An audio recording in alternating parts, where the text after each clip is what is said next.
میں ہوں آپ کا میزبان ارشد شریف۔ 9/11 کے بعد دہشت گردی کے خلاف جنگ میں تقریباً 2500 فوجیوں نے اپنی جان کا نذرانہ پیش کیا اور لگ بھگ 7000 کے قریب زخمی ہوئے۔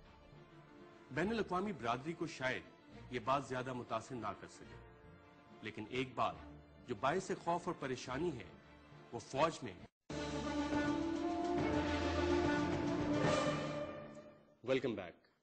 امریکہ میں تعینات پاکستان کے سفیر حسین حقانی اپنی کتاب پاکستان ملا اور ملٹری کے درمیان میں لکھتے ہیں کہ پاک فوج کی جہادی نظریات کے ساتھ وابستگی اسٹریٹجک ہے اور 1971 کی جنگ کے دوران اور اس کے بعد جہادی گروپوں سے فوج کے رابطے تاریخ کا حصہ ہیں۔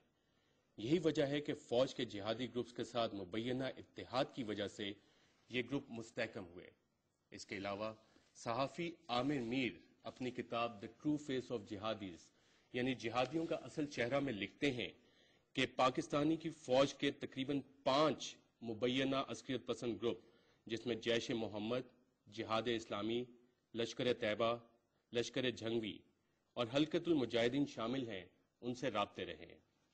اس کی حقیقت کیا ہے؟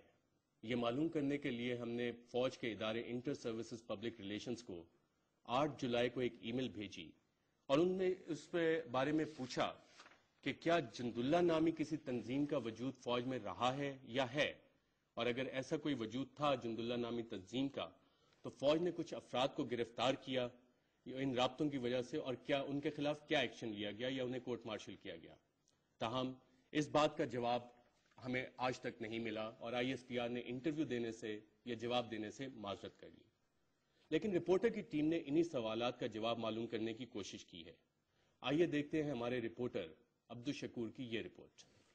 80s کے شروع کی بات ہے، یعنی 80s کے ڈیکیڈ کی شروع کی بات ہے، اور جب امریکن وار لڑ رہے تھے افغانستان کے اندر اور اس کو سو کال جہاد کا نام دیا گیا۔ جہاں تک اس دور کا تعلق ہے وہ تو پاکستانی انٹیلیجنس ایجنسیز اور پاکستان آرمی اس میں پوری طرح انوالو تھی، نہ صرف یہ کہ ٹریننگ دیتی تھی بلکہ ان کو ترغیب بھی دی جاتی تھی کہ آگے اس کے اندر حصہ لیں، اور اس کے اندر بڑا پیسہ انوالو تھا، بڑا کچھ انوالو تھا۔ لیکن آل آف سڈن جب یہ ٹوسٹ ہوئی اور امریکہ وہاں سے چلا گیا اور پھر یہ 9/11 کا واقعہ ہوا، اس کے بعد کی صورتحال جو ہے وہ بالکل اس سے آل ٹوگیدر ڈفرینٹ ہے، اور اس وقت وہی پاکستان آرمی جو ہے وہ اپنے پیدا کیے ہوئے بچے سے جا رہی ہے۔ حکومت کو بھی یہ کرنا چاہیے کہ اس پر چیک رکھیں کہ بھائی مطلب یہ لوگ کیا کرتے ہیں، ان کے فنڈ کہاں جاتے ہیں، یہ سیکرٹ فنڈ ہے، یہ فنڈ ہے، وہ فنڈ ہے۔ ادھر ہم مہنگائی میں پس رہے ہیں، ان لوگوں کے فنڈ کا حساب نہیں ہے، تو اس لیے ہم کہتے ہیں کہ بھائی پہلے ان لوگوں کا جو ہے نا احتساب کرائیں۔ جی کل میں نے جو اداریہ پڑھا تھا، کل جو آپ پنجاب اسمبلی کے آپ نے وہ دیکھا تھا کہ 3 جنرل جج اور جرنلسٹ آپ بھی کھڑے ہیں، آپ کو بھی میں میڈیا سے وہ لے کر اعلان کہ میڈیا جو کردار ادا کر رہا ہے، خدا کی قسم یہ تو آج ہوا ہے، یہ تو ابھی جو میڈیا کر رہا ہے تو سب کچھ جو لوگوں کے سامنے آ رہے ہیں، تو میڈیا پر ہم پہر کرتے ہیں کہ ہم میڈیا کو جو ہے نا سپورٹ کریں، کیونکہ یہ گلیوں میں پھرتے ہیں اور ان لوگوں کے یہ کرتوت سامنے لاتے ہیں، اس لیے یہ پھر میڈیا پہ انگلی اٹھاتے ہیں۔ بالکل ہوں گے، باقی پاکستان سے ایجنسیوں کے بالکل رابطے ساری دنیا کے لوگوں سے ہوتے ہیں، تو ظاہر سی بات ہے یہ دہشت گرد جتنے بھی ہیں ان لوگوں سے بھی ہوتے ہوں گے، کیونکہ ظاہر سی بات ہے کوئی دہشت گرد ایک لوکل تو ہے نہیں، مینجمنٹ کے ہم سارے کے سارے جتنے بھی لوگ ہیں یہ سارے کے سارے ایجنسیاں اور خود اپنی ورکنگ ٹیم بنائی ہوئی ہوتی ہے۔ جیسے کہ آپ طالبان کہتے ہیں تو طالبان کو ایک چھوٹی سی تو تنظیم نہیں ہے نا، بہت بڑی تنظیم ہے، ایک جگہ پہ نہیں، ملک کے کئی لوگوں میں کئی حصوں کے اندر پاکستان کے کام کر رہی ہے، کس نام سے کام کر رہی ہے، کس طرح سے کام کر رہی ہے، ظاہر سی بات ہے رجسٹر کر رہی ہوتی ہے گورنمنٹ۔ اس میں یہ ہے کہ جو پہلے جو ہمارے مجاہدین تھے ڈیورنگ افغان رجیم، افغان وار جو امریکہ نے رشین افغانستان کی، اس وقت ریلیشن تھے وہ تو ہم تسلیم کرتے ہیں کہ بلکہ پاکستان آرمی نے ہی افغان وار جیتی تھی، افغانی سے ان کو رشین کو باہر نکالا۔ اب وہ جوان بھی ہمارے ریٹائر ہو گئے، وہ افسران بھی ریٹائر ہو گئے، ان میں سے بہت کم ہیں، لیکن اس وقت جو افغان لیڈران تھے یا اپنے کیا کہتے ہیں مجاہدین تھے وہ بھی بوڑھے ہو گئے، ضعیف ہو گئے، ان کے ساتھ اگر کوئی ابھی ان ریٹائر افسران کی کوئی رابطے ہوں تو وہ ہو سکتے ہیں ایک دوسرے سے ہیلو تو ہوتی ہے، لیکن اس طریقے سے جسے فارن میڈیا کہتا ہے وہ غلط ہے، وہ اس کو بیس بنا کے کہہ رہا ہے جو ناقابل یقین ہے۔ افغان وار سے لے کر ابھی تک دیکھیں امریکہ کے خود ان شدت پسندوں سے زیادہ تعلقات رہے ہیں پاکستان آرمی کی نسبت. ان کے ٹھکانوں کے بارے میں افغانستان کے اندر جتنا کچھ جو چیز آتی جاتی تھی وہ بھیجنے سے پہلے وہاں چیک کرتے تھے. وہ ان کو بہترین جانتے ہیں پاکستان آرمی سے زیادہ. یہ تو پاکستان آرمی پر صرف الزام تراشی کی جا رہی ہے. کسی ملک میں انٹرونشن ان کی کوشش نہیں ہے، نہ افغانستان میں نہ انڈیا میں، کسی ملک میں. صرف اپنے ملک کے دفاع کے لیے وہ کوشش کر رہی ہیں. اور پاکستان آرمی ہے، ایئر فورس ہے، بحریہ ہے اور ایجنسیز ہیں ہماری، ان کا پیولی یہ اسٹرگل ہے. باقی ان کے کوئی ایسے روابط نہیں ہے. وہ خود کتنے یعنی ہماری آرمی کے کتنے جوان شہید ہوئے ہیں، کتنے بڑے بڑے آفیسرز جن کے اوپر کروڑوں روپے ہمارا لگ رہا ہے، ان کی ٹریننگ کے اوپر، پریکٹسز کے اوپر، ان کے تمام اس کے اوپر.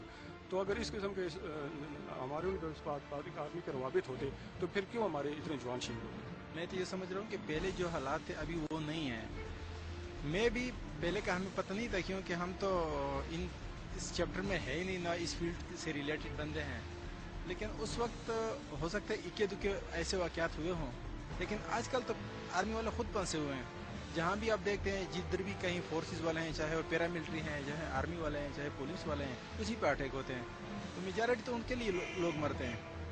تو سول بھی اس میں مر جاتے ہیں. لیکن اس کی کنٹریبیوشن ہو سکتے نیا ہو، مجبوری ہوگی، کوئی علمی بھی ان سے ہو سکتے ہیں، لیکن اس کی انٹرفیئرنس نہیں ہوگی.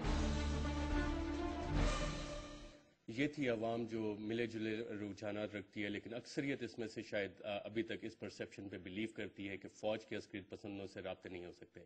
اس موضوع پہ مزید بات کرنے کے لیے ہمارے ساتھ اسٹوڈیو میں موجود ہیں ریناؤنڈ آتھر زاہد حسین، جن کی کتاب front line Pakistan the struggle with militant Islam market میں آ چکی ہے. ایک بہت آئی اوپنر ہے، اور آج کل ایک اور کتاب پہ کام کر رہے ہیں، دی اسکارپین ٹیل. زاہد صاحب welcome to reporter programme.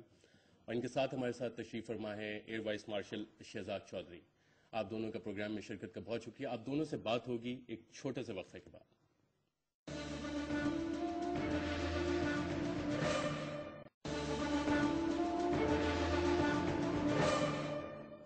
Welcome back. Break پہ جانے سے پہلے آپ نے رپورٹر کی تحقیقات اور رپورٹر عوام کے تاثرات سنے. زاہد حسین صاحب، آپ نے فرنٹ لائن پاکستان اپنی کتاب میں بھی لکھا ہے ان مبینہ دہشت گردوں کے مبینہ فوجیوں کے ساتھ رابطے. کیا جیش کے کچھ رابطے آپ کو پتہ لگا کہ فوجیوں کے ساتھ تھے؟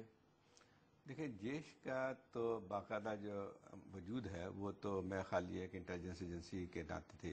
ایک تو بنیادی چیز یہ آتی ہے کہ جب جب hijacking Indian Airlines کی ہوتی ہے تو وہاں پہ صاف معلوم ہوتا تھا کہ جو ان کے تعلقات جو تھے نہ ان کے ساتھ طالبان کے ساتھ تھے، بلکہ بعد میں جو احساس ہوا کہ جس طرح سے اظہر مسعود واپس آتے ہیں اور پھر اس کے بعد جو ہے کراچی میں ایک جلسے عام سے خطاب کرتے ہیں اچانک. مجھے اچھی طرح یاد ہے کہ میں نے جب یہ تقریر کر رہے تھے تو میں نے کسی ایک دوست کو فون کیا اسلام آباد میں، تو ان سے میں نے کہا کہ جو ہے دیکھیں یہ غلط بات ہے، یہ نہیں ہونا چاہیے، یہ سامنے کھڑا ہوا ہے اور آپ کا ملک میں جو ہے اس کا اثر کیا جائے گا.